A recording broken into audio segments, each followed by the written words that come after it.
Queremos colocar aos pés de Jesus as nossas famílias. E de maneira os casais que estão conosco, ou que vão ouvir esta pregação durante a semana. Que esta pregação caia no coração desses casais. Graças a Deus, gente, eu tenho viajado o Brasil afora. E onde nós vamos, há casais que dizem: Padre, o meu casamento foi restaurado pelas suas pregações. Se hoje eu tenho uma família abençoada, nós colocamos em prática o que o Senhor disse. O que salva casamento não é o que eu falo, é você praticar o que eu disse. Coloque em prática. A partir de hoje, blinde o seu casamento com o amor de Deus, e tudo terminará bem, porque se Deus é por nós, quem será contra nós? Queridos irmãos e irmãs, de maneira especial os casais, 3 frases que pode salvar o seu casamento. Essas 3 frases, elas são capazes de 3 coisas.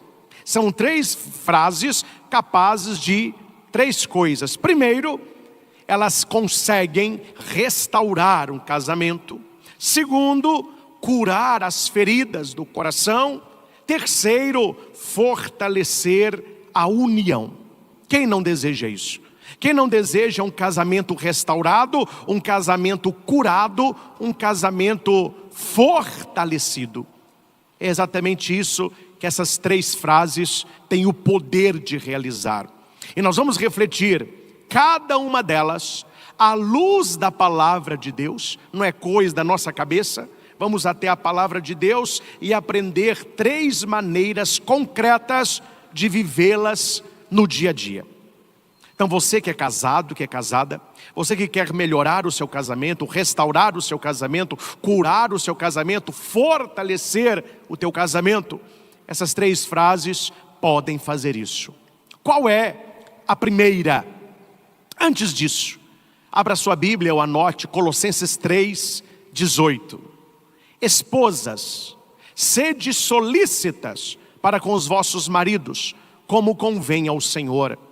Maridos, amai vossas esposas e não sejais grosseiros com elas. Então veja que aqui é uma palavra de mudança para a mulher e para o marido. Para a mulher se espera a solicitude, do marido o amor oblativo. E não é apenas coisa de sonhar, de desejar, de querer, mas de praticar. Muitas pessoas sabem o que fazer, mas elas não fazem. E o que muda não é saber, o que muda é realizar. Tem até aquele caso, né? Tinha 2 amigos conversando num bar. Aí um disse para o outro assim: esta noite eu sonhei que eu ganhei 1 milhão, igual minha mulher. O outro disse: meu Deus, mas a sua mulher ganhou 1 milhão. Ele falou: não, ela sonhou também. O meu sonho é... Gente, a minha pergunta é: os 2 sonharam. Eu te pergunto, eles são milionários? Não mudou nada.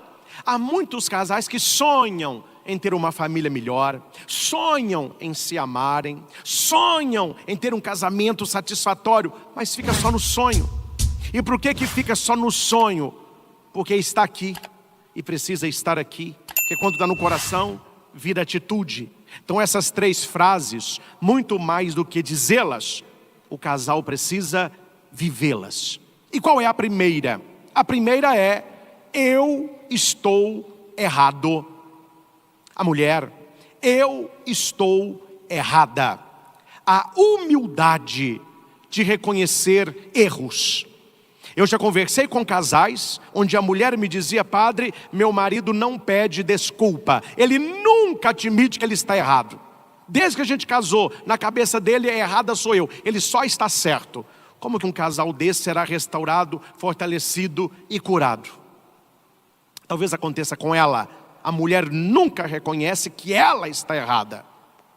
Tiago 5,16.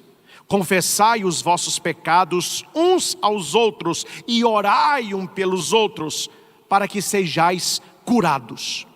Quando você diz para quem você ama: eu errei, me desculpe, eu errei, me perdoe, ali não é uma atitude de humilhação, é uma atitude de cura.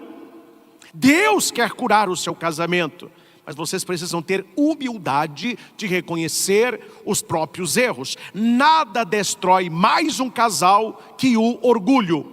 A pessoa sabe que ela está errada, mas ela diz: não vou dar meu braço a torcer, não vou aceitar que eu estou errado, não vou pedir desculpa, perdão nem pensar. Aí o diabo entra, né? O orgulho é próprio do diabo, e ele não quer que os casais sejam curados. Então ele não quer que você reconheça seus erros. Muitas brigas dentro do casamento são intermináveis. E quando eu falo brigas intermináveis, casais que brigam sem parar pelos mesmos motivos. Como que eu apagaria esta briga, este incêndio? Admitir o erro. Quando você admite que você está errado, você apaga o incêndio. Eu celebrei uma missa de bodas de ouro, onde um homem, um senhorzinho, disse uma frase com muita sabedoria. Eu pergunto para os noivos, né? O que vocês fizeram para chegar a 50 anos de casamento? Um dia, um senhor respondeu assim: padre, sempre que eu erro, eu digo para ela: eu errei. E quando ela erra, para acabar a briga, eu falo: não, fui eu que errei. A briga acaba. Ele é um sábio. Ele descobriu que quando você assume aquela culpa, mesmo talvez que não tenha, você está jogando água na fogueira. Quando você fica acusando o outro, você está jogando gasolina. Não se apaga fogo com querosene, com gasolina, com álcool. Não se apaga com água. Não, eu errei. Não vamos brigar quem errou, não. Eu brigo, eu errei. Acabou a discussão. Brigas intermináveis, porque ninguém assume o erro. Um coração humilde, ele se abre à reconciliação e à graça de Deus. 3 formas concretas de viver esta primeira frase no seu casamento: eu errei. Primeira maneira, pare de justificar os seus erros. No momento de uma briga de casal, é normal a pessoa tentar se justificar. Foi por causa disso, foi por causa daquilo, ou mas eu fiz isso, mas você fez aquilo. Não, isso não vai resolver. Para de justificar e assuma a sua responsabilidade. Segundo ponto, esteja aberto ao diálogo. Deixe o outro falar, não fique interrompendo, deixa falar. A pessoa que está nervosa, ela quer falar, então deixa a pessoa falar. E ela fala, e você fica escutando, deixa falar, falou. Você vê que à medida que ela vai falando, ela vai colocando a raiva para fora. Quando a pessoa acabar de falar, aí você vai dialogar, assumindo a sua culpa, mostrando talvez um outro ângulo daquela questão. Mas não tente se defender imediatamente. Deixa a pessoa desabafar. Escute sem interromper o outro, mesmo que não seja verdade. Deixe o outro falar. Terceiro ponto, peça ajuda a Deus. Isso funciona muito. O casal está brigando, um dos dois fala: olha, antes da gente discutir, eu não discuto com você, a gente não reza antes. Que rezar o quê? Falou: então você vai brigar sozinho, porque eu quero, sem uma oração a gente não vai brigar não, porque Deus tem que estar aqui. Nós não podemos brigar de 2, não, tem que ser de 3. Deus tem que estar. Então, não justifique o seu erro, esteja aberto ao diálogo, deixe o outro falar e busque orientação a Deus. Segunda frase: por favor, me perdoe. O poder do perdão no casamento.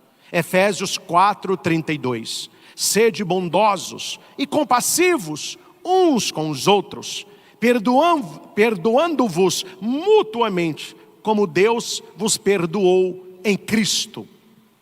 O segredo da união matrimonial é o dom do perdão. Perdão que é pedido, perdão que é oferecido. A mão do casal, uma para baixo, a outra para cima. E assim o casal se encontra. Uma mão ela pede, a outra mão ela oferece. Perdão.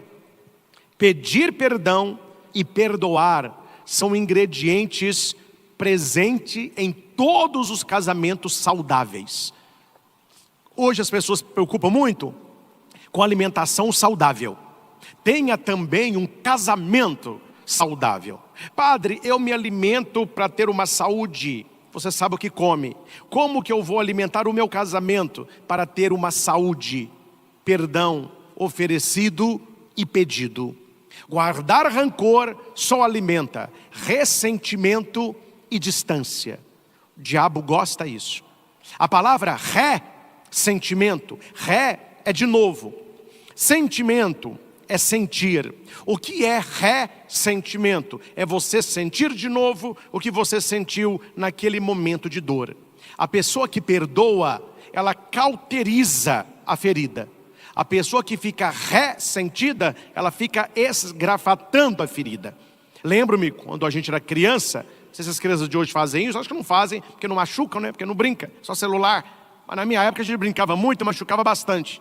Aí no lugar do machucado, dava uma casquinha. O que os meninos faziam? Ficava esgravatando a casca. Minha mãe, vai sangrar isso aí, ó. Aí a gente puxava, sangrava. Tem gente que no casamento é a mesma coisa. Ela não quer que cicatrize a ferida, ela quer ficar arrancando a casca. Ressentimento. E qual é o fruto disso aí para o casal? Um só, distanciamento. O marido vai se distanciar da mulher e a mulher vai se distanciar do marido. Talvez não fisicamente, moram na mesma casa, comem na mesma mesa, dormem na mesma cama, mas nunca estiveram tão longe um do outro. Falta de perdão. Onde não há perdão, entra o distanciamento. E é uma frase pesada que diz: cuidado, na cama do casal, quando fica um espaço entre o marido e a mulher, é um convite para o diabo deitar ali. Deus que me livre, Deus que me livre. Já tinha escutado dessa aí? Meu filho, casal brigado, fica o marido para um lado, a mulher para o outro e um espaço no meio. Aquele espaço é um convite para o diabo deitar ali. Aí, meu filho, vem o adultério, vem a traição, vem a mentira, vem o distanciamento, vem o esfriamento, até que acaba com tudo. O perdão não é apenas um ato de amor ao cônjuge. Ele é um ato de obediência a Deus. Quando você perdoa, você está mostrando amor ao cônjuge, mas você está mostrando obediência a Deus. 3 formas concretas de viver o perdão na sua casa. Não espere sentir vontade. O dia que eu tiver vontade, eu vou perdoar o meu marido. O dia que eu tiver vontade, eu vou perdoar a minha mulher. Mas que dia que você vai ter vontade, meu filho? Perdoar não é um ato de vontade, é um ato de decisão. Ele não é um sentimento, ele é uma decisão. Vou dar um exemplo claro, não vou aprofundar nisso, porque a pregação não é sobre só isso. Só para você pensar comigo. A mãe vê o filho de 19 anos sendo assassinado na rua para alguém roubar o celular dele. A polícia vai e prende aquele indivíduo. Que dia que esta mãe vai acordar assim? Nossa, hoje eu acordei com a vontade de perdoar o assassino do meu filho. Não, estou com a vontade. Que dia que ela vai acordar com vontade? Nunca, jamais. Mas como ela consegue perdoar aquele homem? Quando ela decide pela palavra perdoar. Não é algo sentimental, é algo de decisão. Então a decisão com o perdão no casamento é uma atitude. Eu vou perdoar porque perdoando eu santifico o meu matrimônio, eu santifico a minha casa, eu salvo o meu casamento. Evite jogar os erros do passado na cara do seu cônjuge. Tem gente que vai brigar e traz o baú do passado. É um baúzinho invisível, mas só tem coisa do passado. Aí o casal está brigando por causa de alguma coisa que aconteceu ali. O que eles fazem? Abre o baú e começa a puxar coisa do passado. Mas semana passada você fez isso. Ano passado você não fez aquilo. Em 1980 você falou aquilo. Lá em 74 na casa da minha mãe. Não é assim que você vai perdoar, meu filho. Se você está guardando esse tanto de coisa no baú do passado, é porque não houve o perdão. Quando há perdão, o passado fica no passado. E você não vai trazê-lo para o presente. Cuidado quando na briga de casal, você só lembra de coisas passadas e fica julgando na cara do outro. Isso não vai resolver, isso vai piorar o casamento. Se concentre só naquele fato e não no que já passou. E terceiro, pratique o perdão diário. Se todo dia você decide perdoar a sua mulher e o seu marido por pequeninas coisas, aquilo não vai aglomerar, aquilo não vai juntar. A palavra diz: não se ponha o sol sobre o vosso ressentimento, não deis lugar ao demônio. Ou seja, aquele dia teve uma briguinha, teve uma rusga, teve um mau desentendimento, já abraça à noite, pede desculpa, se necessário perdão, e recomeça outro dia sem os pecados de ontem. Pratique o perdão diário, pequeninas coisas. E por último, a terceira frase, todo mundo já imagina qual é, né? Essa não pode voltar. Eu amo você. Eu amo você. O amor precisa se expressar diariamente. E aqui eu vou ensinar uma coisa, talvez principalmente aos homens, porque a mulher geralmente é que fala mais, eu te amo. O marido tem que dar a devolutiva. Mas deixa eu ensinar uma coisa para você aqui. Quando alguém falar para você, a sua mulher, o seu marido, eu te amo, você não responda, eu também. Não é assim a resposta. Eu te amo. Eu também te amo. A devolutiva do amor. Porque quando a pessoa escuta assim, eu te amo, e a pessoa responde, eu também. O que significa isso? Significa assim, ó, a mulher diz para o marido, eu te amo. O marido, eu também. Me amo bastante. Eu sou doido comigo. Você me ama também? Porque eu sou o cara. Entendeu? Então, meu irmão, não pode, eu te amo, eu também, não, eu também te amo, tem que ter a devolutiva, e isso é sentido pelo seu inconsciente, isso é sentido pela cabeça, o amor que vai, o amor que vem. Colossenses 3,14, acima de tudo, revestivos do amor, que é o vínculo da perfeição. O amor não pode esfriar e desfalecer na vida do casal. Muitos casais se afastam porque não expressam mais o amor. E o amor aqui não é apenas o falar, é o amor diário com pequenos gestos. O amor conjugal, ele passa por 3 caminhos: gesto, palavra, atitude. Anote aí. Como que eu falo com alguém que eu amo? Através de gestos, um carinho, um abraço, um cafuné, uma massadinha, uma pegada, um cheirinho. E isso vai mantendo o casal aceso, né? Animado. Segundo, palavra. Tem que falar também, olha, te amo muito. Louva a Deus porque você é a minha mulher. Não poderia ter me casado com uma mulher melhor. Amor, louva a Deus pela sua vida. Você é um homem de Deus. E também atitudes. Qual atitude? Fazer o que pode ser feito na questão da fidelidade, na questão do amor, uma ajuda dentro de casa. Então, se você tem gestos de carinho com esta pessoa, se você fala que gosta dela, e se as suas atitudes colaboram para o bem-estar, o amor aí existe.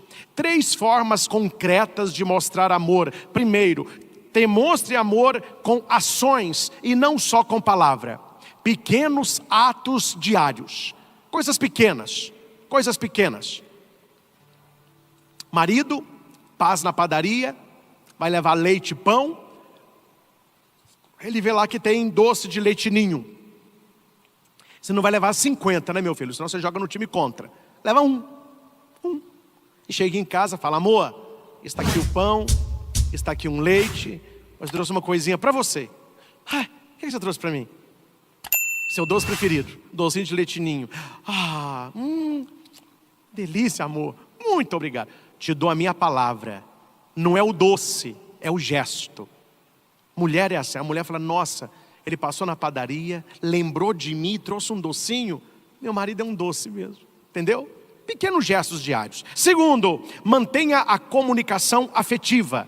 Falar, conversar, te exprimir, eu te amo, isso é importante. Terceiro, invista no seu relacionamento. Invista tempo para estar junto, conversar, trocar carinho. Deixa eu dar uma dica para os maridos. Você quer que a sua mulher fique doida com você? Quer? Eu vou te ensinar agora. Mulher fica doida. Tem mulher que até grita.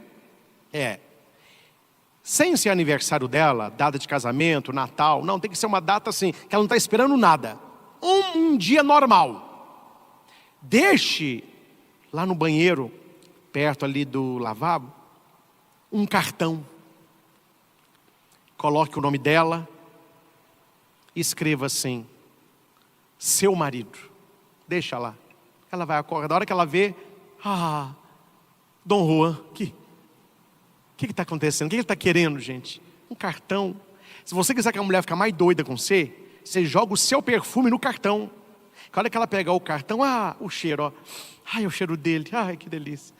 O perfume amadeirado do meu marido. Ele é demais, ele é demais. Se você quiser criar ainda mais impacto, deixa dentro do cartão uma flor vermelha. Nossa senhora, a flor vermelha diz tudo para a mulher, ela vai entender. Nossa, cartão, perfume, flor vermelha. Mas agora, meu filho, se você quiser fazer a sua mulher sapatear com um sapatinho de fogo, você deixa o cartão, põe o perfume, deixa uma flor e coloque debaixo da flor uma nota de R$200. Nossa senhora, essa mulher fica louca. Ai! Tem mulher que fala, me dê, papai. Brincadeira à parte, gente. Quando é que você tem agradado a sua mulher?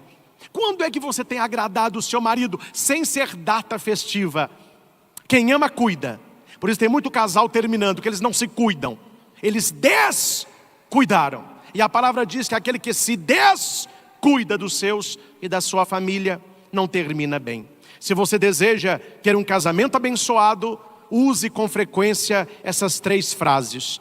Eu estou errado, por favor, me perdoe, eu te amo. Essas 3 frases têm o poder de reconstruir, curar e abençoar o seu casamento. Amém? Queremos colocar aos pés de Jesus as nossas famílias. E de maneira os casais que estão conosco, ou que vão ouvir esta pregação durante a semana. Que esta pregação caia no coração desses casais.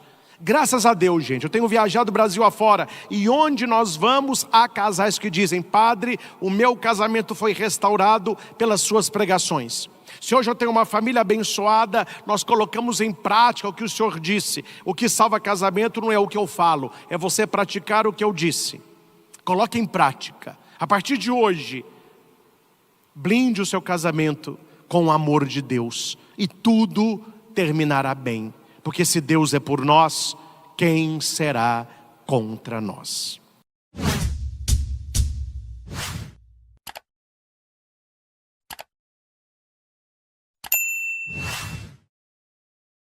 Esta palavra não chegou até você por acaso. É uma das pregações que já apontam para o mistério do Natal. Há tempo de mudar de vida ainda. Queridos irmãos e irmãs, estamos nesta reta final, rumo ao Natal de nosso Senhor. Já falei, mas vale repetir. Natal não é aniversário de Jesus. Então as equipes litúrgicas, as nossas paróquias, as nossas comunidades, claro, a maioria nunca fez, mas de vez em quando nós vemos alguns vídeos estranhos na internet, né? Esses vídeos ficam pipocando aí no Instagram, no YouTube. Infelizmente, aqui nós temos que dar o braço a torcer. Celebrações mal preparadas, equipes mal orientadas e ideias muito mal planejadas. Tudo errado, tudo errado. Pessoas entrando com um bolo, olha aqui, o Papai Noel entrando com um bolo para cantar parabéns para Jesus. Isso não forma o nosso povo, meus irmãos. Fica um povo infantilizado, um povo que não conhece a nossa doutrina, aquele católico do IBGE, porque o católico não praticante é um futuro protestante. Então precisamos formar o nosso povo, precisamos mostrar para eles a beleza da liturgia e aquilo que nós celebramos no Natal. Talvez você esteja perguntando aí na sua casa, padre, mas se o Natal não é o aniversário de Jesus, o que é o Natal? O Natal é a celebração, célebre ação. Por isso a palavra celebração é uma ação célebre, uma ação única que dividiu o mundo, antes e depois dele. É a celebração não do aniversário de um neném, mas de um mistério, o mistério da encarnação. Quando nós rezamos o Ângelus, hoje em dia muita gente nem reza mais, né? É os tais católicos bolinha de isopor, só fica na superfície, eles não se aprofundam. Mas é uma oração própria do católico, e isso os antigos tinham. O meu vovô, a sua vovó, o pessoal da zona rural ainda tem muito. A oração do Ângelus às 18 horas. Hoje você pergunta, a maioria de pessoas que vão à missa no domingo, quem é que lembra de rezar o Ângelus às 18 horas? Ih, a pessoa está com a cabeça em outro mundo, né? Mas a oração do Ângelus, ela aponta para o mistério do Natal. O ano todo se reza o Ângelus e aponta para o mistério do Natal. O anjo do Senhor apareceu a Maria e ela concebeu do Espírito Santo. Eis aqui a serva do Senhor, faças em mim segundo a tua palavra. E o verbo de Deus se fez carne e habitou entre nós. Isso é o Natal. Este é o mistério do Natal. O verbo de Deus, a palavra de Deus, a segunda pessoa da Trindade, se faz carne no útero virginal de Maria Santíssima. É isso que nós celebramos no Natal. Um Deus que vem nos visitar, um Deus que vem para perto. Aquele que está na manjedoura não é apenas uma criança especial, não é apenas alguém que vem falar de love, mas é o próprio Deus que vem armar a sua tenda no meio de nós para salvar a humanidade. E dito isso, nós entendemos então que aquele que nasce na manjedoura é o Salvador, é o Cristo, o Senhor. Os anjos vão dizer isso para os pastores. Você não precisa tentar descobrir quem é aquele que nasceu na manjedoura, porque hoje está cheio de gente tentando descobrir o que já foi descoberto. Os anjos já disseram quem é a criança. Ele vai dizer para os pastores, para nós, para a igreja: eis que vos anuncio uma grande alegria, que será para todo o povo. Hoje na cidade de Davi, nasceu-vos Cristo Senhor. Ele é o Salvador, Cristo Senhor, Salvador. E o que nós entregamos para Ele? Senão os nossos pecados. Tudo aquilo que nós temos, recebemos dele, menos o pecado. Então o que nós somos chamados a entregar para Ele? Aquilo que não é bom, aquilo que nós precisamos abrir mão para sermos pessoas melhores. Aqui o Senhor nos diz, continua ainda nas reflexões do ensino ieso: nada resta dos pecados que são lançados no meu coração. Eles são completamente aniquilados, reduzidos não a cinzas, mas completamente destruídos e esquecidos. Aquela criança que está na manjedoura, que vai estar com o bracinho aberto, o que ele está pedindo? Aí vem os emotivos, né? Os catorentes, que é católico carente, os catorentes. O bracinho erguido, ele está pedindo colo, ele quer colinho. Na verdade, o bracinho erguido do menino Jesus, ele está pedindo os nossos pecados. É como se ele dissesse a você: dá-me os teus pecados nesta noite, para que não apenas a noite seja santa, mas que a sua vida seja santa. Que esta estrela brilhe não apenas no céu, mas no seu coração. E olha que bonito, quando você entrega os seus pecados a Jesus, Ele não vai transformar aqueles pecados em cinza, porque Jesus vai dizer que cinza é alguma coisa, mesmo que seja um pó, mesmo que seja um sujinho, mesmo que seja quase um nada, a cinza é alguma coisa. E quando você entrega os seus pecados a Jesus, nem cinza restarão, porque o pecado será completamente destruído e consequentemente esquecido. Você já pensou nisso? Quando você entrega o seu pecado a Jesus, ele é destruído e Deus não lembra mais. Isto é misericórdia, isto é vida nova. É esta experiência que as pessoas precisam ter na igreja. É esta experiência que você precisa buscar na sua vida espiritual. É esta experiência que você precisa buscar nas adorações que você faz. Um entregar-se a Deus de tal modo que aquilo que é ruim na sua vida é destruído, na certeza de que Deus esquece. O ser humano não esquece, o ser humano vira e volta, ele fica lembrando das coisas ruins. Deus, ele esquece completamente. Isto é uma vida de entrega. É o amor que me move a fazer isso. Deus não faz isso apenas por obrigação, e tampouco por obrigação.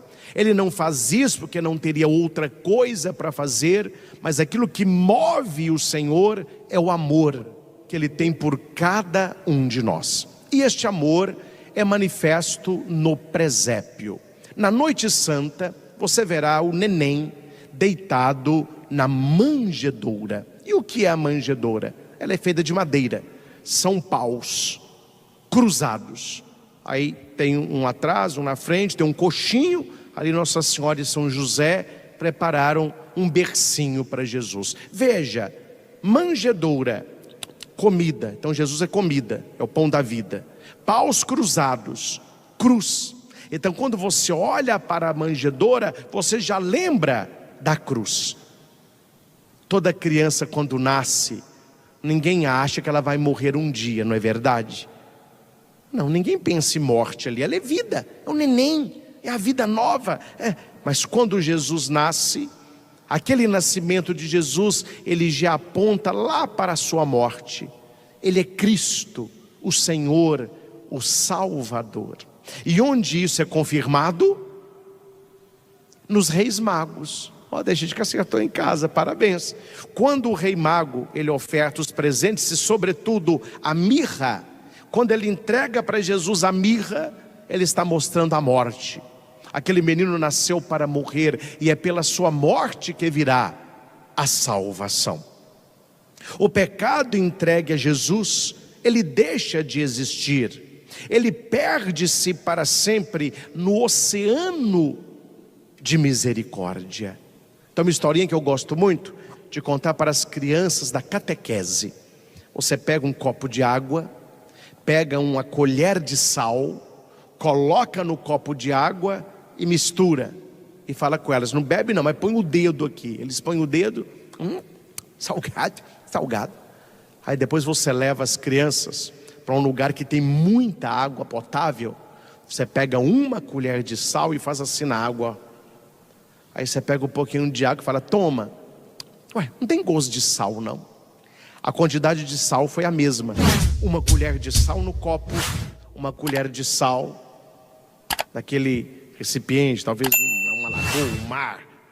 O mar já é salgado, mas muita água. Olha que estranho. No copo fica salgado, aqui nessa quantidade de água não fica.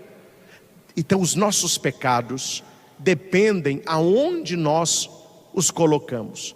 Se você fica colocando o seu pecado no copo do teu coração, ele vai mudar toda a sua vida, ele vai mudar o sabor da sua vida.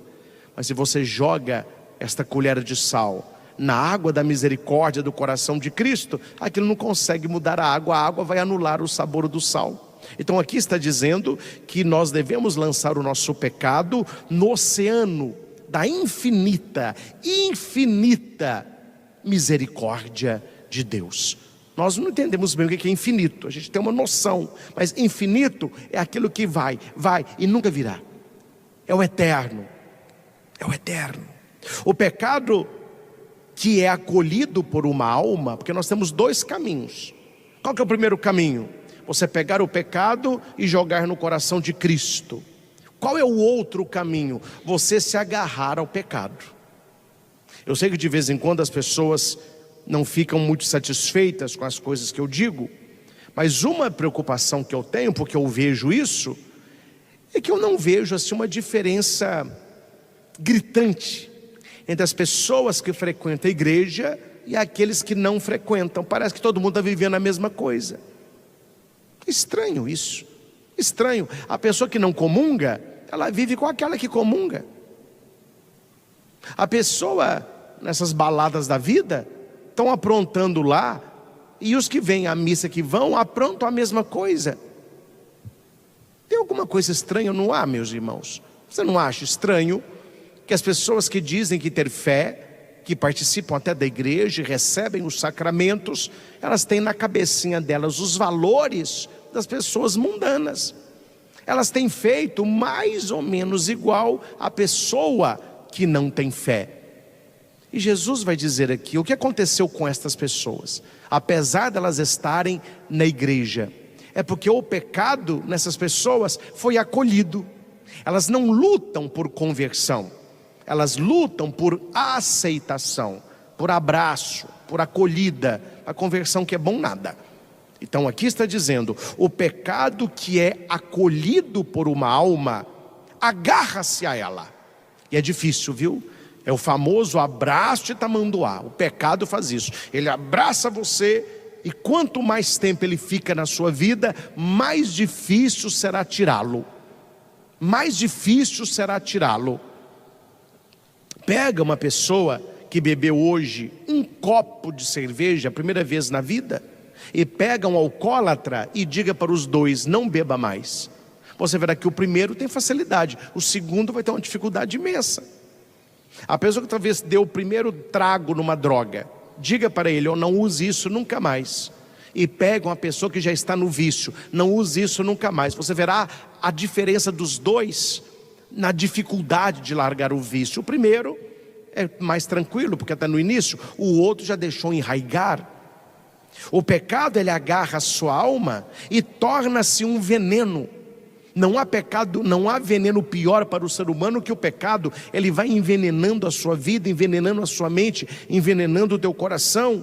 Um câncer que se espalha. Olha o que está dizendo aqui, meu Deus, forte. Um câncer que se espalha, destruindo o organismo espiritual. Eu já acompanhei várias pessoas aqui em Divinópolis, temos a ACOM, que cuida de pessoas com câncer. Eu já fui ungir pessoas que estavam na última semana de vida. E os médicos falam, padre, pode dar unção, converse com a pessoa, ela já sabe, já está cheia de metástases, se espalhou pelo corpo todo, agora é rezar, nós vamos mandar ela para a família, etc. A pessoa já sabe daquilo. Olha, e aquela pessoa que recebe essa notícia, vem a tristeza, vem a revolta, depois vem a aceitação, vem ali o entregar-se a Deus e a partida.